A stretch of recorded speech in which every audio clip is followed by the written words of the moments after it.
Las segundas partes a veces también son buenas. La primera parte fue increíble y ahora vamos a por la parte número 2 y esto es Desmintiendo Inside Out 2 o Del Revés 2, que me quiero yo aquí inglesa.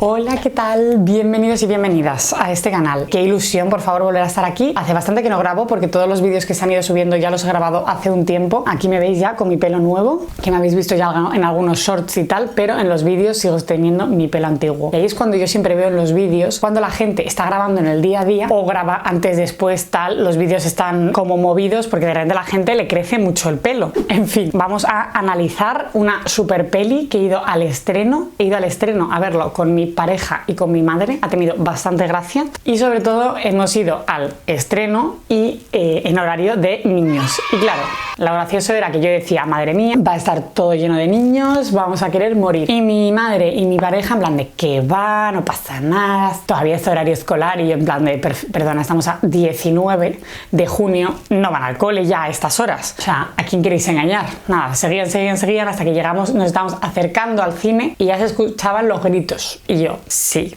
se tenía que decir y se dijo. Vale, aquí estamos en el canal. Esto es Psicoloria. Suscribiros a este canal si no estáis suscritos. Hago vídeos relacionados con la psicología, ya sea analizando pelis, haciendo paso a paso de algo. Yo soy psicóloga clínica, o sea, yo doy terapia. Podéis darle a like si os gusta este vídeo y comentar me ayuda muchísimo que comentéis. Sé que os da pereza comentar, pero ayuda un montón porque así YouTube sabe que este vídeo llega a la gente, a los corazoncitos. Muy bien, hoy, ¿qué vamos a hacer? Desmentir la película Del Revés 2. Ya hicimos la 1. Y entonces ahora venimos a la peli número 2, que también tiene cosas que feten. A mí me ha encantado, o sea, yo no soy objetiva. A mí me encantan estas películas, o sea, soy objetiva a nivel de ciertas cosas que yo sé que son verdad o mentira, pero yo a nivel de que me encanta esa peli no soy objetiva. O sea, soy una persona muy subjetiva. Vamos a hacer un pequeño resumen de la película. La historia es una niña que se llama Riley, que es adolescente y empieza su pubertad. En la peli 1 la vemos desde que es niña hasta que es adolescente y en la película 2 la vemos cómo pasa un poco esa adolescencia. En realidad es como pasa un campamento de verano prácticamente. Entonces vemos un poco diferentes cosas que van sucediendo dentro de la cabeza de Riley y cómo eso va afectando a su día a día, a sus relaciones, a cómo se comporta, a qué es lo que piensa, a qué identidad tiene, qué valores, qué creencias, etc. Hay un botón, el botón de la pubertad, que empieza eso ahí a Fabric una noche cualquiera y pues se lía parda, básicamente. Atención, en esta peli voy a hacer bastantes spoilers, bueno, bastantes. Voy a spoilizar toda la peli. El último vídeo, el vídeo de Inside Out 1, lo que hice fue ordenarlo por cosas que eran verdaderas y cosas que eran falsas. Este vídeo lo voy a ordenar de una manera diferente. Vamos a hablar de las emociones, vamos a hablar de la personalidad y vamos a hablar de la adolescencia, como tres partes diferentes. Y en cada una de estas partes voy a decir que cosas están muy bien hechas en la peli y que otras cosas me parece que son un poquito exageración o que no son del todo así o que psicológicamente hablando las vemos de otra manera. Entonces empezamos con la primera parte, las emociones. Ya expliqué en el último vídeo que existen dos tipos de emociones, las emociones básicas, que son las de la primera peli, que son la alegría, la ira, el asco, el miedo y la tristeza. En esta peli se ve que se crean por esta pubertad nuevas emociones. Estas nuevas emociones son la ansiedad, la envidia, la vergüenza, nunu o algo así, ¿cómo se llamaba? Nui. Es un nombre en francés, ¿vale? Nuni. Enui, que es una emoción que la han traducido al español como aburrimiento. Ya hablaremos luego de eso. Y luego está la nostalgia. Ahora, en esta peli sí que vemos que hay ciertas emociones básicas y ciertas emociones secundarias. Son emociones mucho más complejas que depende de las sociedades. Me parece muy difícil representarlo en una peli porque precisamente tienen que ver con diferentes sociedades. Es cierto que esta peli está hecha en Estados Unidos y Estados Unidos y Europa tenemos, por globalización, etcétera, ciertas cosas bastante iguales. Entonces, ¿cómo ponen la vergüenza y la ansiedad? La verdad es que me gusta mucho, o sea, bueno, y la nostalgia, perdón.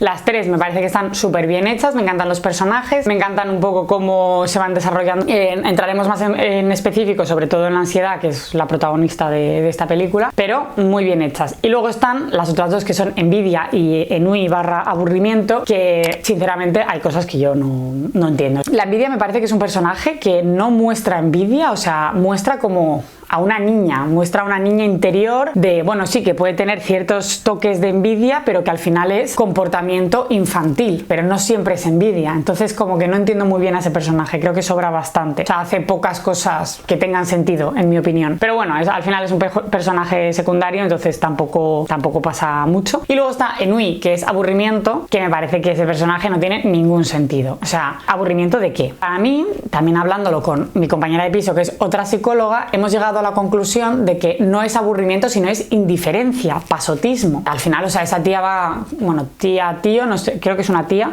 o sea, es un personaje femenino, va como así, en plan, bueno, tal, me la pela todo, utiliza el sarcasmo, el aburrimiento y el sarcasmo tampoco tiene sentido. El sarcasmo es una parte de emoción de ira o si eso de asco, pero no de aburrimiento. De hecho, la emoción de aburrimiento está dentro de las emociones básicas de tristeza. Pero bueno, os voy a poner aquí un gráfico, bueno, un gráfico no, un círculo, es la rueda de las emociones, es mi rueda de las emociones, ¿vale? O sea, esto no lo vais a encontrar en internet. Pero bueno, como yo la he hecho basándome en otras ruedas de las emociones, dentro están las emociones básicas y fuera están las emociones secundarias, ¿vale? Como veis, aburrimiento está en la parte de tristeza, porque al final aburrimiento es una emoción con baja activación, que estamos como muy cansados. Para mí es el pasotismo de la adolescencia, que nace un poco ahí de me la pela todo. Entonces, bueno, no sé qué opináis sobre esto. Entonces, bueno, ya he dicho lo del sarcasmo, ¿no? Cuando utilizamos el sarcasmo, en realidad lo que estamos intentando mostrar es que no estamos de acuerdo con algo, que algo nos molesta, ¿no? Estás creando un conflicto muy sutil. Pues claro, te lo meto ahí en plan de ¡pah! Pero es una puñalada igual, o sea, es una puñalada que no ves, pero es una puñalada. Me gusta cómo está representado el sarcasmo, de que, bueno, que se crean como grietas, ¿no?, en nuestro interior. Esa parte me gusta porque es verdad que es que al final el sarcasmo es un mecanismo de defensa que tenemos. El humor es un mecanismo de defensa en muchos momentos, ¿no? Cuando nos reímos de nosotros mismos. Una cosa, mecanismo de defensa no es nada malo. Todo el mundo tenemos nuestros mecanismos de defensa. Lo que pasa es que en terapia muchas veces los trabajamos porque esos mecanismos de defensa hacen que no podamos seguir adelante o no procesemos verdaderamente la información, el trauma, las situaciones difíciles. Pero bueno, que no es tan mal. Como mecanismo de defensa, guay, pero es verdad que se nos parte algo en el interior, ¿no? Cuando tú eres sarcástico, no estás diciendo las cosas verdaderamente de una manera asertiva y directa, sino que lo estás intentando ahí y entonces no estás verdaderamente expresando las cosas, entonces a veces se te queda algo dentro y eso puede hacer que haya ahí una herida en nuestro interior. Y luego otra cosa, así ya para seguir hablando de emociones básicas y secundarias, es que me encanta que el miedo y la ansiedad se lleven bien. Es decir, que el miedo le guste mucho la ansiedad. ¿Por qué? Porque, como veis en la rueda, el miedo es una emoción básica y la ansiedad está dentro del miedo. O sea, es la emoción secundaria dentro de las emociones de miedo. Y luego una cosa interesante también es que la nostalgia y la alegría son las dos únicas emociones que son agradables. O sea, todo el resto de emociones de alguna manera se nos hacen un poco desagradables en nuestro interior. Teniendo también en cuenta que en la primera peli la alegría se ve arriba del todo y es la capitana del mundo interior de Riley, y aquí es como que alegría sigue siendo una de las protagonistas, pero la nostalgia no es tan protagonista como emoción secundaria como el resto de emociones secundarias. Como acabo de mencionar, otra cosa importante es esta jerarquía. En la primera peli había una jerarquía clara, en esta peli no hay tanta jerarquía. Obviamente sí, está alegría versus ansiedad y van ahí chocando, pero me gusta mucho una frase que dice alegría, que es que quizás cuando eres adulto ya no eres tan feliz. Y es verdad que cuando somos adultos tenemos un rango emocional mucho más amplio, porque claro, como hemos dicho, las emociones secundarias tienen que ver con la sociedad, entonces la sociedad nos va metiendo todas esas emociones, ¿no? Con esas emociones al final tenemos mucho menos espacio para sentir alegría. La alegría es un pequeño porcentaje de todo nuestro rango emocional. Luego me gusta mucho cómo está representada ansiedad. O sea, ansiedad es un personaje muy guay, que da un poco de miedo, parece un poco psicopatilla en algún momento, que digo, hostia, o sea, esto podría ser una peli de miedo totalmente. Y me gusta mucho que la ansiedad sea representada con todos estos pensamientos e inseguridades y miedo al abandono y miedo al rechazo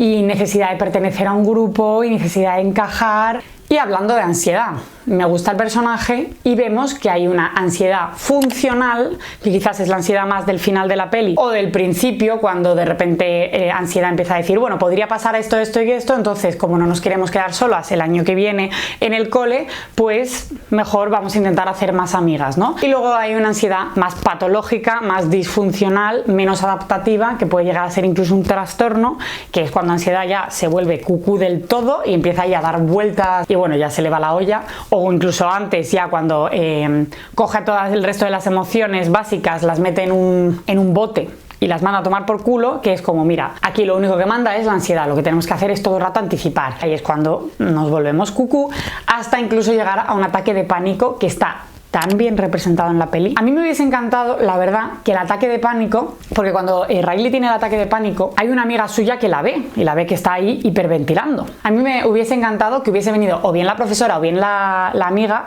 para ayudarle en el ataque de pánico, y así nos enseña un poco el cine cómo ayudar cuando una persona tiene un ataque de pánico. O sea, al final Riley sale sola del ataque de pánico, que eso también está muy bien, porque cuando tienes un ataque de pánico en un momento se te va a acabar, o sea, no vas a tener un ataque de pánico para toda tu vida, en un momento que eso baja solo. Y luego también una parte que me gustó mucho es esa lluvia de ideas descontrolada, porque tiene que ver mucho con las rumiaciones y los pensamientos intrusivos que tenemos cuando tenemos ansiedad. Está esa lluvia de ideas que son bombillas y que empieza como a dañar al resto de las emociones porque les empieza a pegar y tal, esa lluvia de ideas. Y por último, ya al final de la peli, el método que tiene Alegría de relajar ansiedad es que me parece, mira, siéntate en este sofá que hace así, te hace un pequeño masaje, tómate una tacita de té con un poco de incienso, o sea, es que me parece fascinante, porque es que es totalmente real. Otra parte, reprimir las emociones. Está muy guay representado que hay un momento en el que a Riley le dicen sus amigas que ya no van a estar al curso que viene con ella en el cole, y Riley reprime la emoción, y hay un momento en el que la saca un poco pero luego la vuelve a reprimir. Hay un momento en el que Riley explota, que tiene el ataque de pánico. Sí que es cierto que no sé si todo el mundo lo ha relacionado, pero el ataque de pánico al final lo tiene por haber reprimido tantas emociones durante tanto tiempo. No sé si lo habéis también relacionado de esa manera. Al final, los seres humanos, unos más que otros, somos capaces de reprimir emociones. En ciertos momentos, desgraciadamente, que socialmente no nos viene bien tener ciertas emociones. Entonces las reprimimos. El problema es que si luego no volvemos a esa emoción en ningún momento, se nos va acumulando y acumulando y acumulando. Y eso es lo que al final le pasa a Riley, que acaba teniendo incluso un ataque de pánico. He hecho una pequeña pausita del café, por favor, admirar este café. Y después de esta pequeña pausa vamos a continuar con la segunda parte, que es la personalidad. Todo lo que tiene que ver con personalidad en esta peli. En la primera peli se hablaba muchísimo más de las emociones, la memoria, etcétera, y no tanto de cómo se forma la personalidad. Y en esta parte entran mucho las creencias y la identidad. Me parece increíble cómo está formado ese árbol. Es una identidad que al principio de la peli es una identidad sobre todo formado por bolas de alegría y de buenos recuerdos, y que luego los malos recuerdos que Alegría no quiere recordar, básicamente los manda a tomar por culo por esa máquina que ha construido. Algo que hace muy bien la peli es que al final se acaba viendo que nuestras experiencias van modelando nuestras creencias y nuestros valores. Es decir, cuando vamos teniendo ciertas experiencias en la vida, vamos cogiendo ciertos valores y ciertas creencias que tenemos sobre el mundo. Mola mucho, ahora luego voy a hablar más en detalle de la adolescencia, pero voy a meter aquí un pequeño spoiler, y es que cuando somos niños, sobre todo nuestras creencias y nuestros valores vienen de nuestros padres directamente. En la adolescencia se separa mucho la figura del hijo o hija con la figura de los padres y madres. Entonces, a esta parte se nota mucho que aquí, que ya ha llegado a la pubertad, a la adolescencia, Riley de repente separa mucho las creencias que tenía de soy buena persona, soy buena amiga, lo hago todo bien, saco buenas notas, a de repente, pues mira, puedo ser también una pequeña hija de puta, tratar fatal a mis amigas porque lo que quiero es encajar. Y en este árbol, como he dicho, tenemos estas cuerdas que cuando las tocan los personajes de repente dice una frase, y para mí eso, o sea, supongo que lo querían representar así, eso es el lenguaje interno que tenemos. Todo el mundo tenemos un lenguaje interno, que es cómo nos hablamos a nosotros mismos. Al final tenemos pensamientos a lo largo del día, y seguro que os ha pasado que cuando de repente hacéis cualquier cosa, por ejemplo, yo me doy muchísimos golpes, yo de hecho tengo el cuerpo lleno de moratones, yo no sé si es porque no veo bien, que no veo bien, pero yo llevo las gafas casi siempre puestas, entonces no entiendo, pero yo me doy un montón de golpes. Entonces cuando tú te das un golpe, ¿qué te dices? Joder, María, de verdad, es que eres tonta, o María, es que eres una puta torpe, o dices en plan, ay, madre mía, joder, qué daño me he hecho, o madre mía, ten un poco más de cuidado, María. ¿Qué te dices a ti misma cuando haces algo que no te gusta? Este lenguaje interno es el que tiene Riley, con todas esas creencias y esas cuerdecillas que forman su árbol de identidad, y está súper bien representado. Esta parte de que las experiencias modelan nuestras creencias está muy guay, y también se ve que esas creencias modelan nuestra personalidad y nuestra identidad. Lo que mola es que todas estas creencias al final lo que hacen es que actuemos de cierta manera o no. O sea, al final, si tú tienes una creencia de que algo está mal, tiendes a no hacerlo. Y en cambio, cuando hay algo que sabes que está bien, tiendes a hacerlo más porque vas a tener un refuerzo de esto. Entonces, me encanta como esta cadena de que están las experiencias, las creencias y luego la personalidad. Y ya que he hablado antes del lenguaje interno, todo esto tiene que ver muchísimo con el perfeccionismo y la autoexigencia que se ve perfectamente interpretado en esta película. Es muy muy guay. Al final Riley, por responsabilidad, por culpa de Alegría, solo se queda con las cosas buenas que ha hecho en la vida, ¿no? Que son las que forman su identidad, y todas las cosas malas que le han pasado, por ejemplo suspender un examen, por ejemplo el día que gritó a sus padres, todo eso lo manda Alegría a tomar por culo al fondo de la memoria, que no funciona tan así, ¿vale? Pero aquí se ve como una persona que todo el rato intenta ser perfecta y solo tiene recuerdos de ese perfeccionismo, va a tener muchísima autoexigencia y no va a funcionar bien socialmente. Necesitamos las dos partes. Entonces, esta parte de Alegría de intentar proteger a Riley de lo malo que ha hecho, lo único que hace es que Riley no sepa gestionar emociones desagradables, o sea, no sabe gestionarlo. Vale, sí, me he enfadado en ese momento, pero bueno, como lo olvido, porque va al fondo de mi memoria, que esto no funciona así, ¿vale? O sea, esto igual, no es que tú puedas coger un recuerdo y decir en plan de, venga, pues me lo pongo aquí al fondo de mi memoria, pues no. Pero sí que es verdad que puedes evitar pensar en ello, y evito todo el rato pensar en todo lo malo que he hecho para no sentirme mal, porque no me gusta sentirme mal, y entonces de repente verdaderamente no proceso esas emociones de una manera correcta, entonces no aprendo de ellas. Entonces al final Alegría, con tal de proteger a Riley, lo que ha hecho es joderle bastante, y que luego en la adolescencia pues esté ahí, que no sepa qué hacer y que empieza a hacer cosas mal y no sabes lidiar con ello. Esta parte de perfeccionismo y autoexigencia tiene que ver mucho con la parte de amor propio y de la autoestima. O sea, cuando tú solo soy buena amiga, soy perfecta, si tú piensas que todo lo que haces es perfecto, pues que tengas una alta autoestima, o puede que no, porque puede que estés pasando por alto un montón de cosas que como no me gustan no lo pienso. Tener una alta autoestima significa entender quién soy, entender que yo de vez en cuando, pues cuando estoy enfadada y alguien me habla mal, pues le voy a contestar borde. ¿Significa eso como un concepto, soy una persona borde? Pues bueno, soy una persona borde cuando me estás tocando las narices en un momento que no quiero que me toques las narices. Sí soy. Puedo ser las dos cosas, puedo ser una persona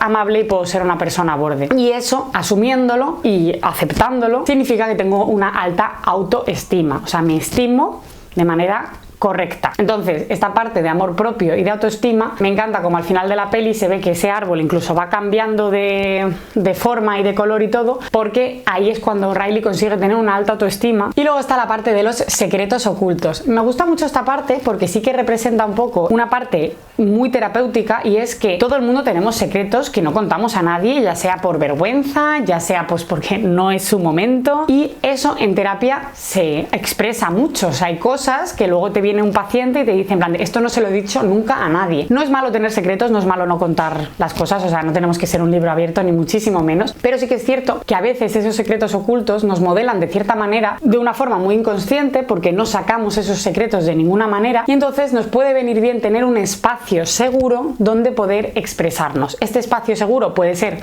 con tus padres si tienes esa confianza, con tu pareja si tienes esa confianza, con tu terapeuta, que espero que tengas esa confianza, o contigo mismo escribiéndolo en un diario. Y por eso vuelvo a recomendar el hecho de escribir. Y pasamos a la última parte del vídeo, que es la parte de la adolescencia.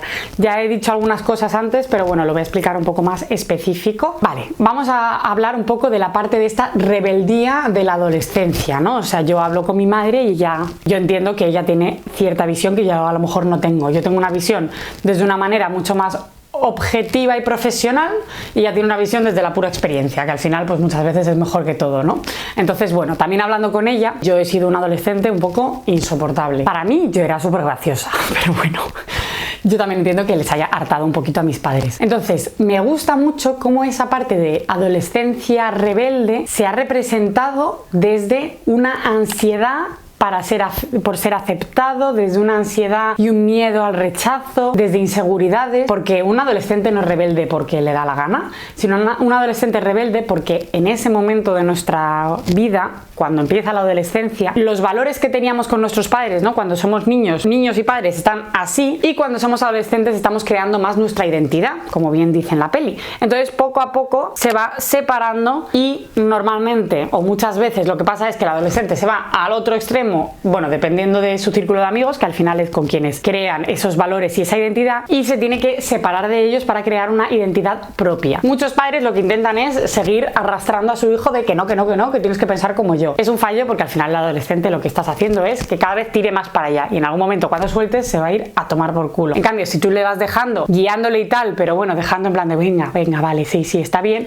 en algún momento el adolescente va a volver, porque al final los valores que normalmente nos enseñan nuestros padres suelen ser buenos valores y valores que queremos. Lo que pasa es que en la adolescencia necesitamos esa pertenencia al grupo, y el grupo ya no es la familia, el grupo son mis amigos del cole, mis amigos de esa actividad extraescolar que hago. Entonces es necesario que ese adolescente cree más autonomía para poder crear su identidad poco a poco. Y por eso mismo en la peli me gusta mucho que la isla de la familia es así, todas las islas son así de grandes y la isla de la familia es una mierdecilla ahí abajo al lado de la isla de los amigos, y es tan pequeña precisamente por eso. Y aquí también se hablan de los cambios en la adolescencia a nivel hormonal, a nivel emocional, a nivel corporal, ¿no? Que Riley empieza a oler un poquito mal. Es verdad que no pasa de la noche a la mañana como pasa en la peli, pero obviamente es una peli, pero sí que hay muchísimos cambios en la adolescencia que crea complejos, que crea inseguridades, porque al final te tienes que ir todo el rato adaptando a un cambio que vas teniendo. O sea, es que es una barbaridad. Tú cuando eres adulto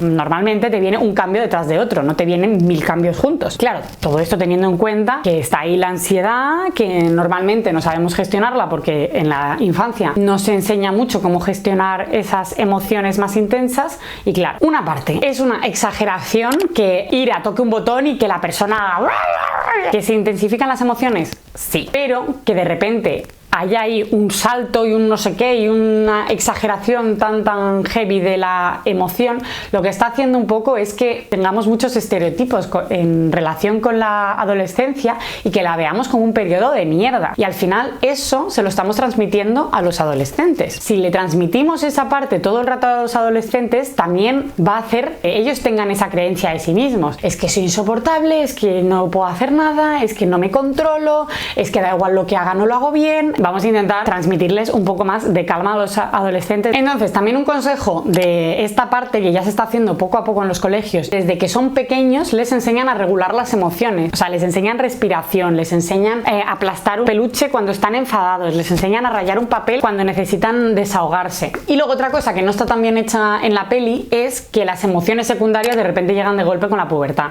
y eso no es verdad. O sea, como hemos dicho, las emociones secundarias tienen que ver con lo social y lo cultural que vamos aprendiendo, entonces se van aprendiendo durante toda la infancia. O sea, tú de pequeño también tienes vergüenza. Y esta parte también, el papel de los padres, que ya lo he hablado un poquito. Antes he hablado de alegría, cómo intentaba proteger a Riley de todas esas emociones desagradables. Lo que hacía era que Riley no pudiese lidiar con esas emociones porque no las estaba procesando. Eso muchas veces también lo hacen los padres. Intentamos meter a los hijos en una burbuja de cristal y al final, para poder intentar protegerles, pero es de cristal, eso se va a romper en algún momento, y si no has sabido lidiar con todas esas cosas, malamente. O sea, yo una cosa que por ejemplo mis padres creo que sí que hicieron muy bien es que nosotros lidiábamos con las cosas negativas que hacíamos. O sea, cuando hicimos algo mal había una consecuencia. A veces la consecuencia me parecía una mierda, sí, pero mira, eran los bueno, a mí me parecía una mierda también porque era una niña y tal, pero sí que nos ponían siempre una consecuencia. Entonces el papel de los padres no es protegerles y no pasa nada malo en el mundo, sino hay cosas que van a pasarte en el mundo que te van a hacer sentirte triste, pero yo estoy aquí para ayudarte.